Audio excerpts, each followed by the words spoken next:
Hey guys, remember to like the video and hit subscribe. Um, so I saw you know the shorts on YouTube? Yeah. So I saw you in one of the shorts and you were on the Bald and Burnt podcast. Jeez. And Okay. but you know who I'm referring to. You know which one is which. Is this a nickname for Fresh and Fit? Okay, so you know. Okay, we're good. Okay, gotcha. Wait, are you part of the WL community, or do you even know what that is? Or I do not know what that is. okay, why these nicknames? I think we'll get into that. Okay, we'll get into that. Okay, we'll get into that.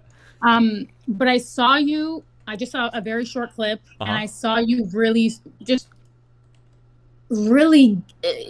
unloading the clip. I guess I call it unloading the intellectual clip. Some people call it, really giving really good talking points that are based in fact or statistical,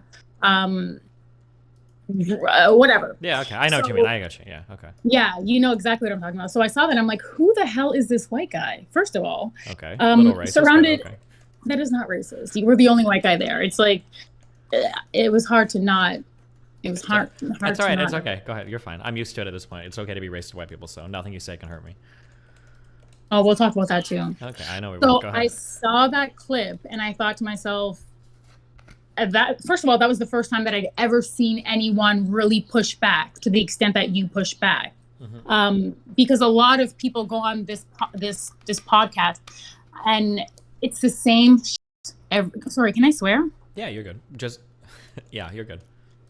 Okay, I'm not gonna swear. No, I'm sorry. You can say anything, but there's just no hate speech. But I feel like if I say that after making racial jokes, now it sounds like I'm trolling you. But yeah, there's no like weird, like no like racial slurs or whatever, and we're good. You can swear. It's fine. I say all the time. Okay. Okay.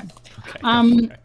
So that was, mind you, I don't watch them. I think that they're degenerate. I think that they're, oh my God. Well, we'll get into that. But I don't watch them with any regularity whatsoever. It's usually just a clip here and there. But I saw the clip, I saw you pushing back, and I thought to myself, okay, well, this is the first time that I've seen someone push back to this degree, but not just push back. You were right. Like some people push back and they think they're right, but it's just really logical fallacies or like circular logic.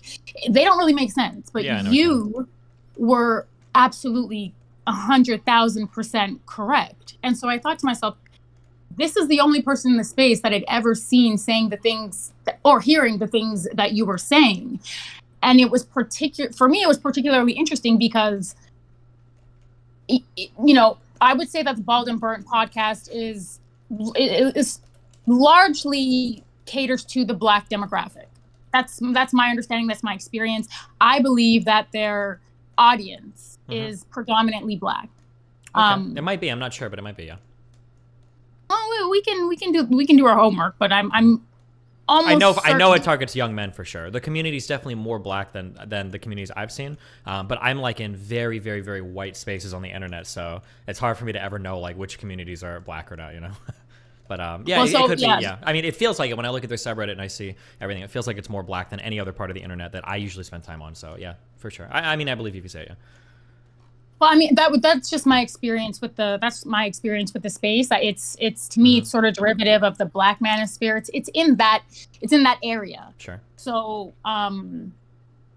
because you were like the only white guy, it made it really contrast, and I just found it interesting. I thought, okay, well maybe this is someone that I can have a conversation with, who could help understand certain things, because I think some of the things, I would say 95% of what you said on both times that, I don't know if you were on two separate times or if you guys filmed both shows. Yeah, I think I was on 2 or 3 times, yeah.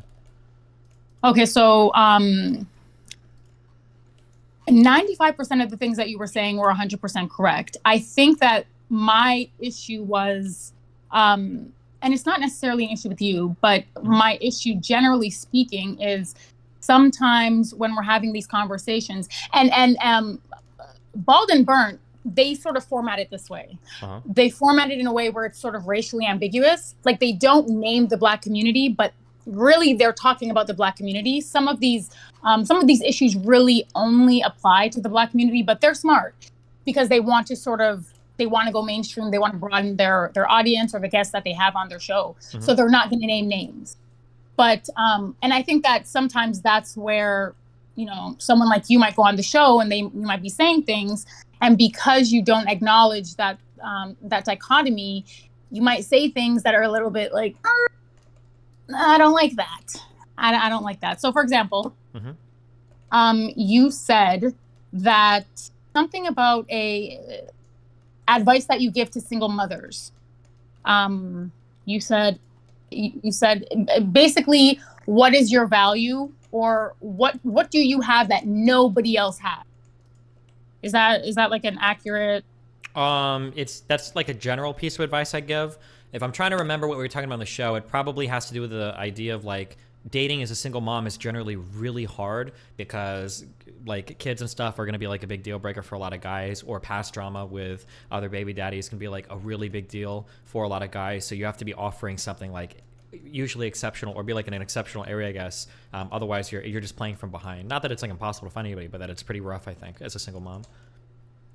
Okay, so, and that's what I'm saying. So that's 100%. That's right. It's obviously difficult dating, particularly for women, particularly for Black women. Yeah.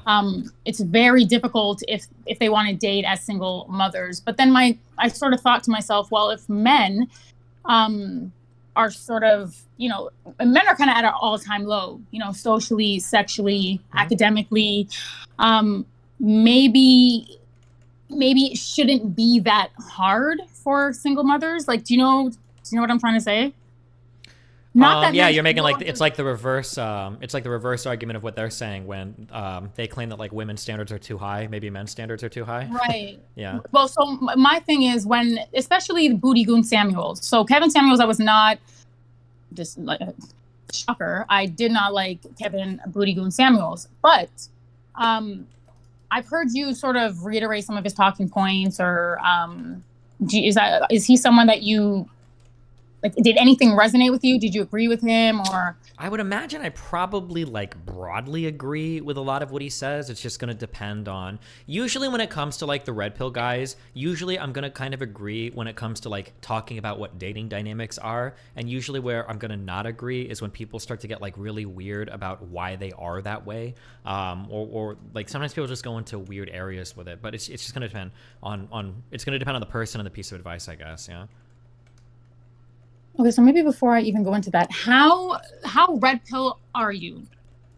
How red pill would you describe? Like, if you had to quantify it, or what are some red pill talking points that absolutely resonate with you? It's gonna depend. That's such a lame answer. I'm sorry. It's probably easy to go through a conversation and just talk through things, because there's going to be some things where it's like, oh yeah, this is probably true. So like, there are going to be broad facts about dating that I probably agree with. Like, for instance, men tend to look for younger women. Women tend to look for guys that are earning more money than them. Like, I think those things, broadly speaking, are true.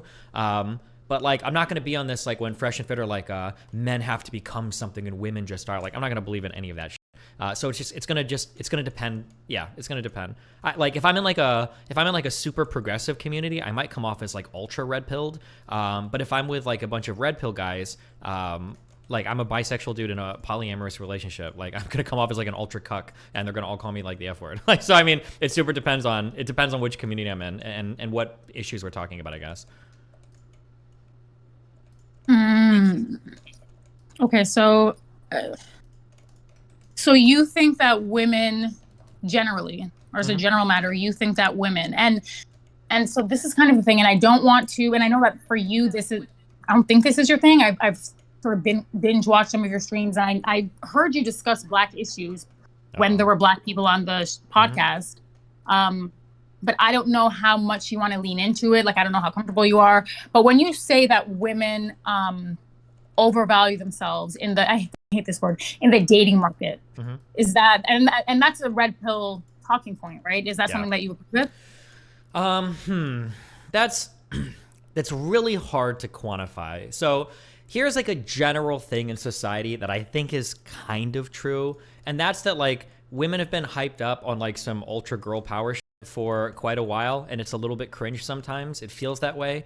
But like, this is also something that's true, and that's like a lot of men are actual just trash. And I don't know how much I want to hold women responsible for that. So it's really going to depend on the type of community that I'm. It's going to depend on the type of community that I'm talking to. Like at this point, like I work kind of in entertainment. Like when I find out that like other colleagues of mine are like kind of like rapey and shit, like it's not even surprising anymore. Like so many men are just like actually disgusting.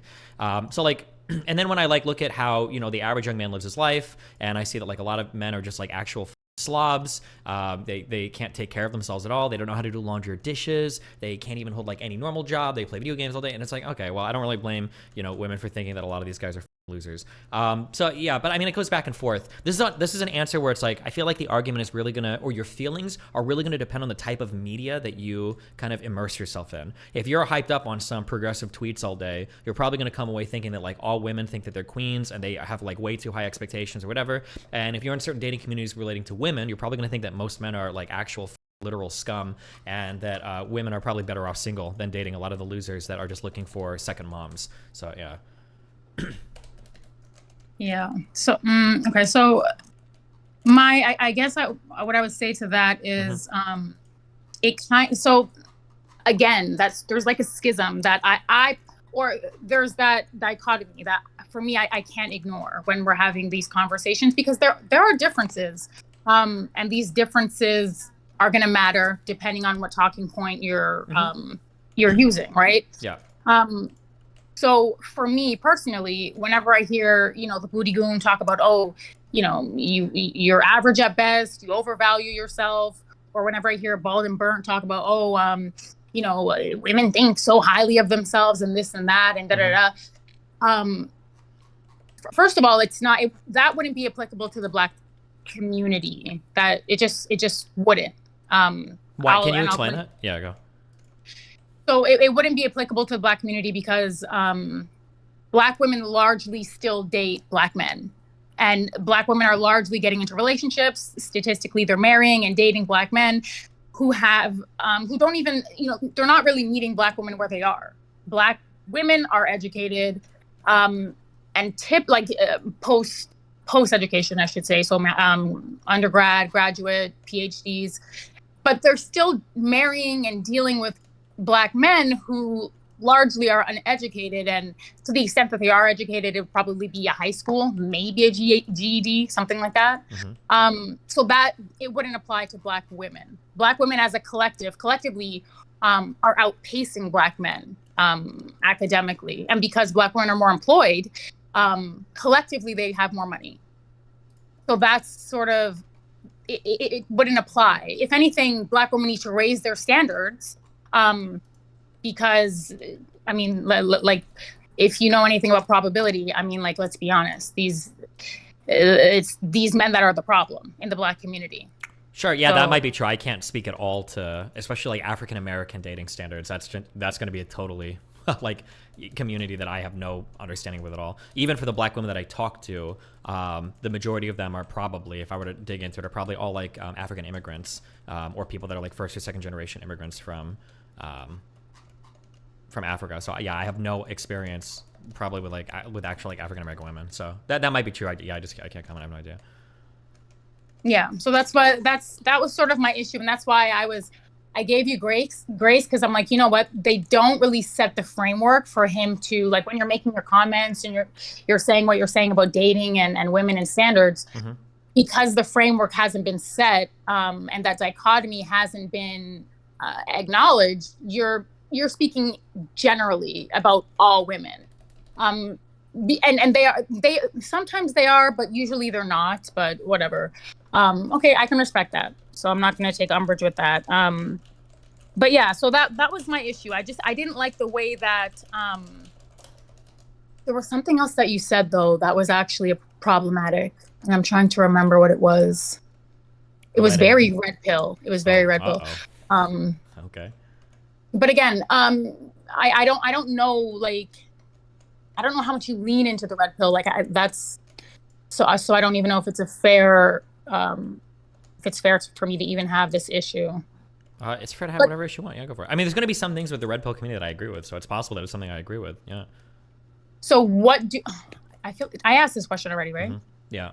Yeah. What do you agree? It's just, yeah. I mean, I think I broadly stated, but I mean, I can't think of like every single thing relating to dating standards. Like, I'm not gonna be able to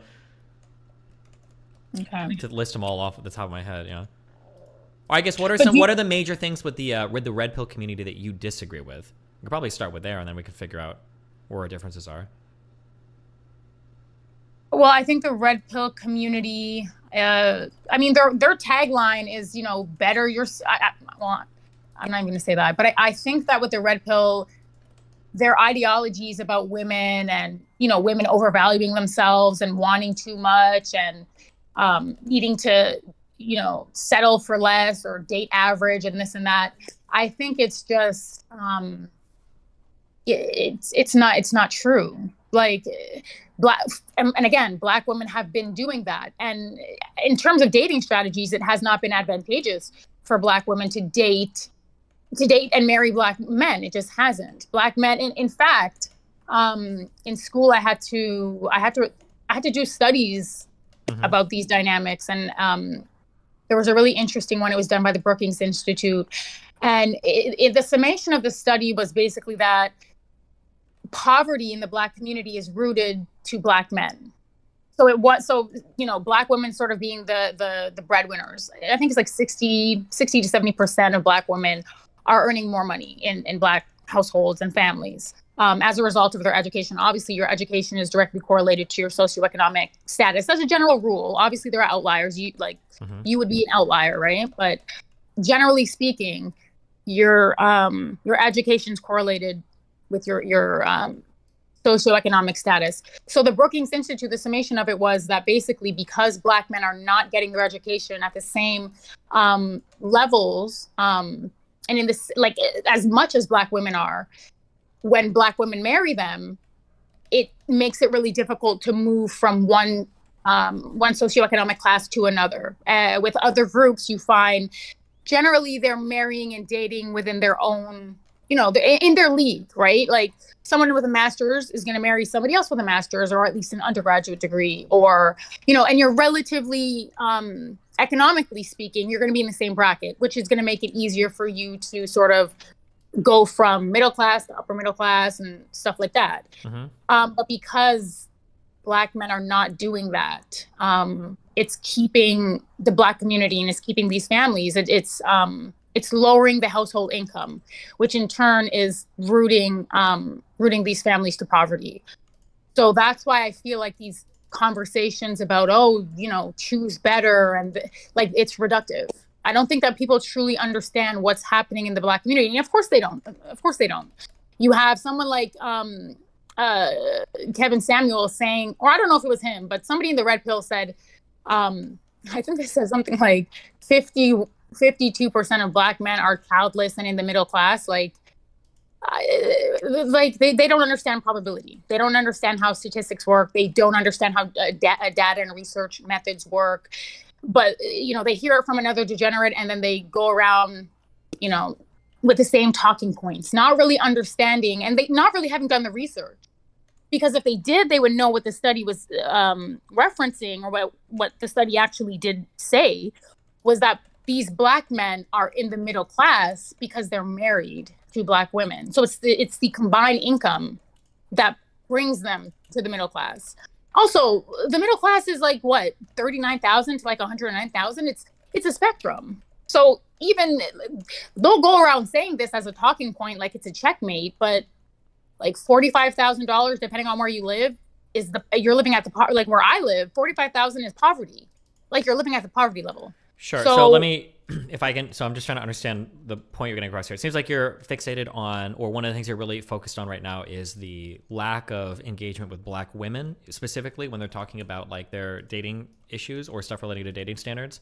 Is that kind of Right. what you're, Well, so that and sort of the misinformation that black men are spreading, including a bald and a burnt. So, everything that they say on their podcast, absolutely everything that they say on their podcast. I have not heard one thing that made sense, that was true, that was really based in fact. well, what's It's like they think. yeah, so I'm curious then, because I've been on their show obviously a few times. What to you are a couple of things that you think are just super wrong or super incorrect? I'm curious. Like they're always talking about like evolution and what women want evolutionarily speaking, and like the psychological evolutionary aspect to all of their talking points is like, are you serious?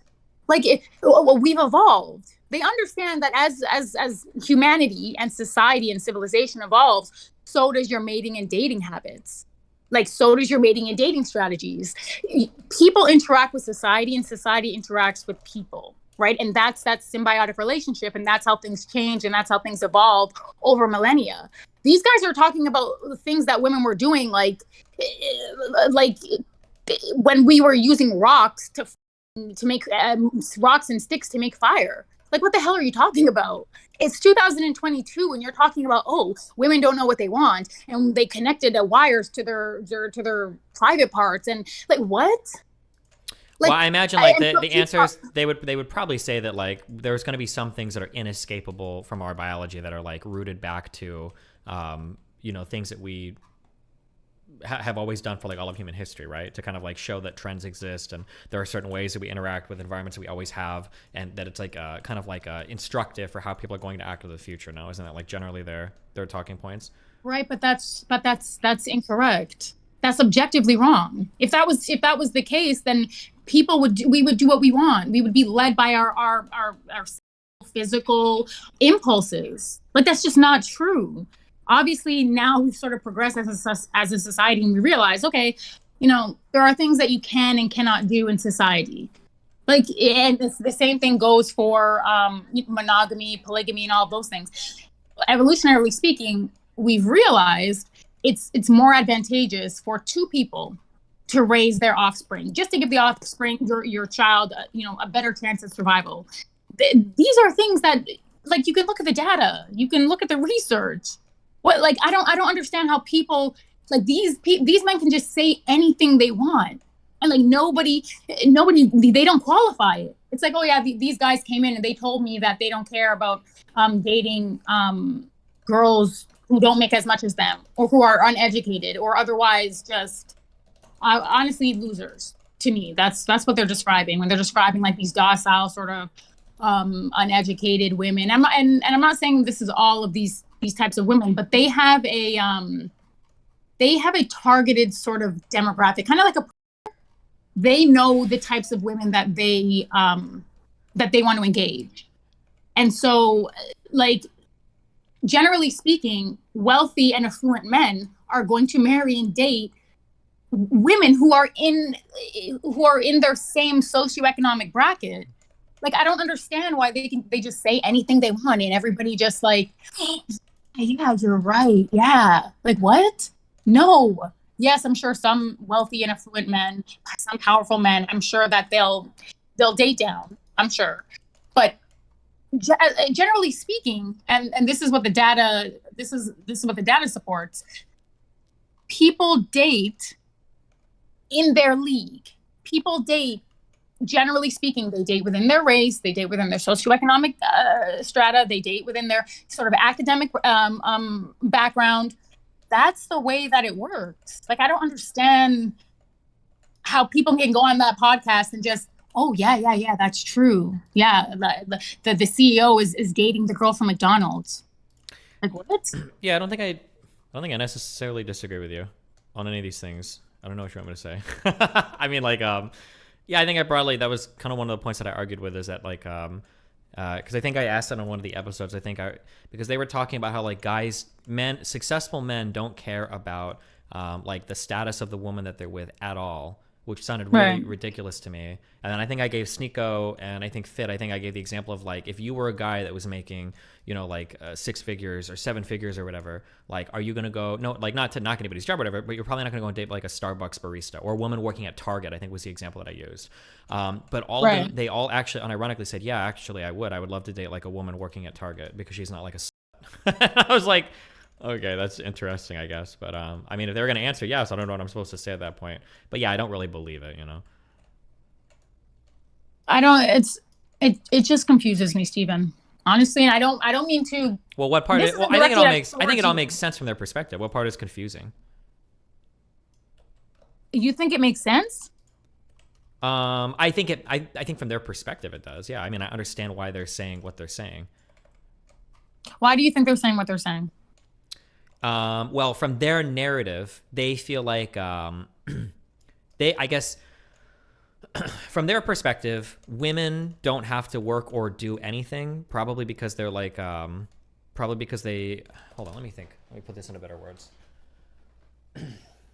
I think that men have a really difficult time seeing the struggles of women, and I think that women have a really difficult time seeing the struggles of men, because in some ways we struggle with some things that are really annoying that the other side doesn't struggle with, and then in some ways we have a lot of advantages that the other side wishes they had but don't, and then they get like very they get like very resentful over those things. So like for men, like women are constantly offered dick, right? Like every single time a guy talks to you, you know, arguably he's trying to fuck you, or on dating apps it's insane, and in real life it could be insane. And there's like for women, this might manifest in like as soon as I turn 11 or 12 years old, I have older men hitting on me, and it's incredibly creepy, and it's irritating, and it's difficult to navigate, and there's a lot of resentment that might build up in a woman over her lifetime in relation to how men approach her, and that becomes an annoyance. But from the man's perspective, that type of attention is something that he's chasing his entire life. And then when he sees a woman get it so easily, and then when he sees a woman get it and discredit it so easily, like that, those types of dynamics, I think, can foster a ton of resentment between the races, not races, I'm sorry, between the sexes. And so when you're in this environment where you're like growing all of this resentment, but you also still have to like engage with the other sex, there's this weird like adversarial but cooperative dynamic that develops in some of these communities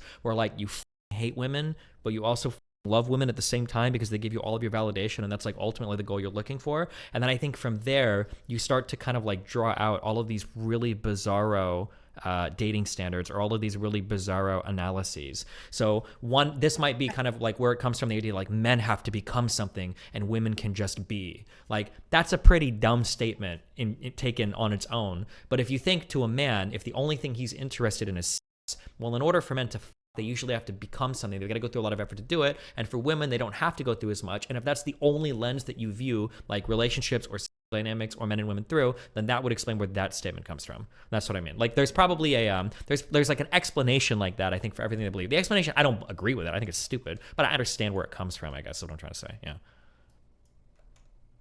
So ultimately, that resentment piece, I think that that's a sort of core and fundamental piece. That resentment, or maybe like we can call it vagina envy. It's that envy that's not coming from a good place. So them saying, well, it's not coming from a good. It's coming from a place of frustration, you know. Whether you say it's good or bad, but it's coming from a place of resentment. It's coming from a place of, hey, you get to do this and I don't get to do it, and you get this and I don't get that, right? So if it's coming from a place of resentment and animus, which it is, then how could anything that they say foster? Okay, so you know what? I'm going to put that to the side. So what I find interesting about what you're saying is the very existence of their podcast only perpetuates and solidifies the masculine archetype that they're saying, you know, that they're saying is so burdensome. You know, yeah, but women this is an issue. Yeah, this is an issue that I bring up a lot. But their answer to this, because I always say this, is like, aren't you kind of like basically feeding into and perpetuating like the cycle of shit that you say is so toxic and horrible? And their response to that, what Fit always says is, well, you know, we're not here to change reality. We're just here to describe it. Is kind of their response. Yeah, but whose reality are you describing? What type of people? Like, that's what I'm saying. It's such a myopic. That's such a myopic take. Like, I can't even understand. Like, how juvenile do you have to be to see the world through that lens? Through the lens of, I have no autonomy, I can't change anything. I have a giant platform and huge cultural influence, but I can't change anything. And we're just telling people how it's not like that for 99.999% of their audience. Like, it doesn't even make sense. Yeah, I mean, I don't disagree. I think on the last episode I was on, I got them to admit that like the advice that you're giving and the way you're describing life, like this is only going to work for like 1% of your audience. And I think they even agreed with that at the end, but you know.